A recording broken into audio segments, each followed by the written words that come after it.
अवधूत चिंतन श्री गुरुदेव दत्त श्री स्वामी समर्थ. माझ्या चॅनलमध्ये तुमचं सगळ्यांचं मनापासून खूप खूप स्वागत, आभार.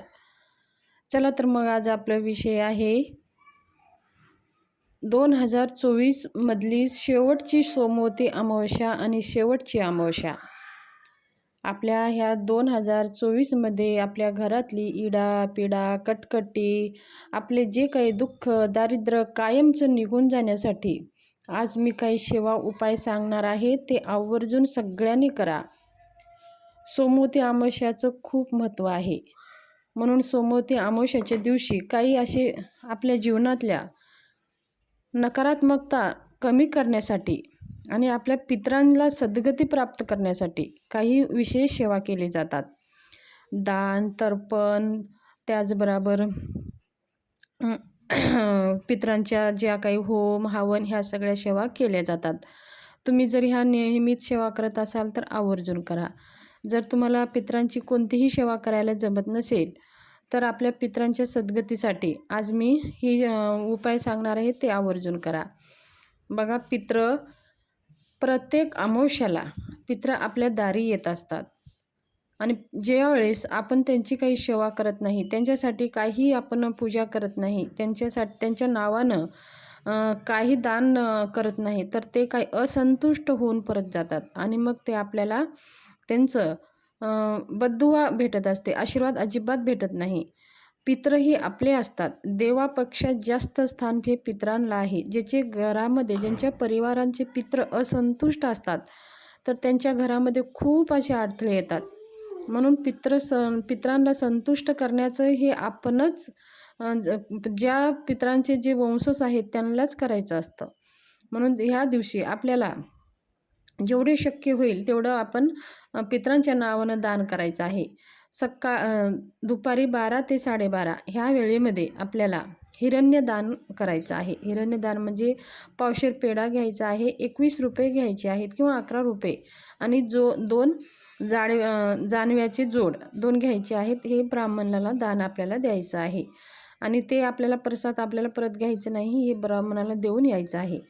त्याचबरोबर 1 वाटीभर भात आपल्याला शिजवायचा आहे आणि त्याच्यात अळणी बिलकुल टाकायची नाही.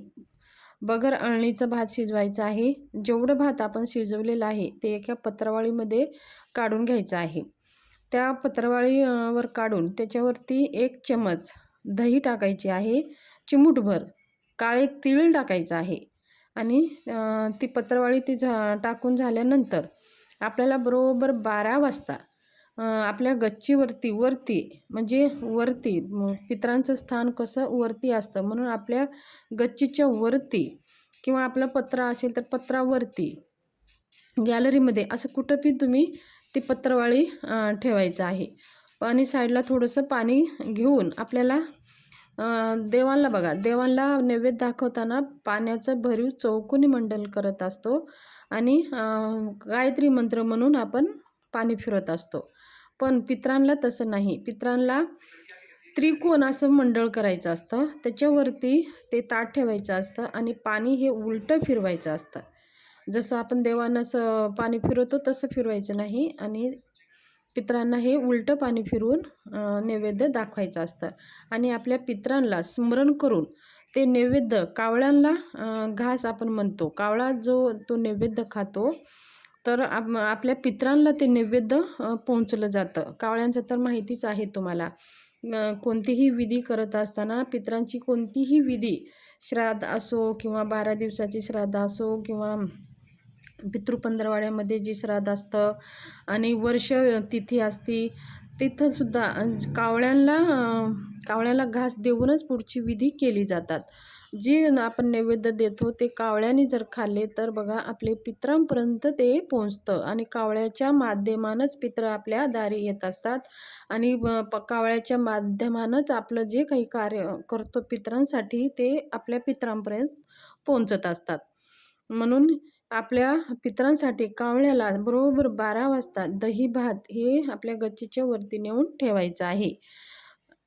हे झाल्यानंतर आपल्याला आपल्या घरातली सगळी काही नकारात्मकता, कटकटी, भांडणं, जे काही घरामध्ये कोणी करणीबाधा केली असेल, काही केलं असेल, तर ते सगळं निघून जाण्यासाठी आपल्याला आपल्या घरावरून एक नारळ घ्यायचा आहे. त्या नारळावर शेंदूरनं त्रिशूळ काढायचं आहे. पूर्ण घरामध्ये असं फिरवायचं आहे आणि आपल्या मुख्य दरवाजा समोर जाऊन 7 वेळेस श्री स्वामी समर्थ, श्री स्वामी समर्थ असं ओवाळून ते नारळ दरवाजाला फोडून आणि ते नारळ फेकून द्यायचं आहे. हे आवर्जून सगळ्यांनी करा. आपल्या घरातली इडा-पिडा, नकारात्मकता कायमची निघून जावं आणि आपल्या घरात कोणतेही दोष राहू नये. तसेच एक वाटीभर भात शिजवायचा आहे आणि भात जसं आपल्या पितरांचं अलग शिजवलेलं आहे, तर आपल्या घरांसाठी एक अलग वाटीभर भात शिजवायचा आहे. आणि आपल्या जसं आपण नारळ घरामध्ये पूर्ण फिरवलेलं आहे, तसंच ते दही भात घ्यायचं आहे. पूर्ण घरावरून दही एका पत्रावळीमध्ये ते पूर्ण बिगर आळणीचंच हे भात शिजवायचं आहे. त्याच्यामध्ये पत्रावळीमध्ये घेऊन थोडीशी दही आणि दही, साखर टाकायची आहे. काळे तीळ टाकायचे नाही. फक्त पितरांसाठीच काळे तीळ असतात. तर हे आपल्या घरातल्या सगळी इडाबिडा निघून जावं म्हणून दही टाकायची आहे आणि थोडीशी साखर टाकून पूर्ण आपल्या घरामध्ये जसं आपण देवाला दिवा ओवाळतो तशा प्रकारे ह्या घरामध्ये फिरून मुख्य दरवाज्यावर येऊन 7 वेळेस श्री स्वामी समर्थ, श्री स्वामी समर्थ ह्या मंत्राचा जप करून फिरवून ते ओवाळून घेऊन ते नारळ तसं जिथं 3 रस्ते असतात तिथं जे कुत्रे, पक्ष्या वगैरे खातात तिथं नेऊन ते भात ठेवून द्यायचं आहे. हे आपल्याला सोमवती अमावस्येच्या दिवशीच करायचं आहे आणि शेवटचीच अमावस्या आहे. आपल्या घरातली सगळी इडा-पिडा कायमची निघून जाण्यासाठी ही संधी अजिबात तुम्ही सोडू नका. सगळी कायमची आपल्या घरातली इडापिडा निघून जाईल. तसेच संध्याकाळी बघा आपल्याला कापूर घ्यायचा आहे आणि कापरावरती 7 लवंगा घ्यायच्या आहेत. ते आपल्या घरामध्ये प्रज्वलित करायचं आहे आणि संध्याकाळी प्रज्वलित करून आपल्या घरातल्या सगळ्या कानाकोपऱ्यामध्ये फिरवून सगळं त्याचं धूर घरामध्ये करून ते मुख्य दरवाजासमोर नेऊन ठेवून द्यायचं आहे. असे केल्याने सुद्धा घरातली सगळी नकारात्मकता निघून जाते.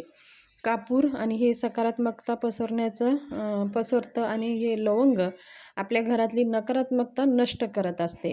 म्हणून हे कापूर आणि लवंग दररोज आपल्या घरामध्ये जरी एक कापूर एक लवंग प्रज्वलित केले तरी घरातलं वातावरण सकारात्मक राहतं.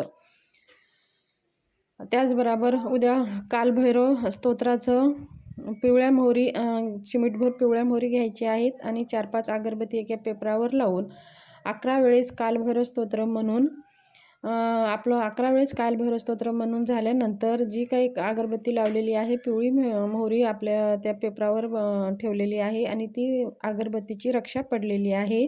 ती रक्षा घेऊन पूर्ण आपल्या घरातल्या कानाकोपऱ्यामध्ये शिंपडून द्यायची आहे. ही आपल्याला सेवा संध्याकाळीच करायची आहे. म्हणजे असे केल्याने सुद्धा आपल्या जे काही घरामध्ये नकारात्मकता आहे, कोणी करणीबाधा केली असेल, काही केलं असेल तर ते सगळ्यापासून आपल्याला संरक्षण होतं आणि आपल्या घरामध्ये सुख, शांती, समृद्धी वाढत राहते.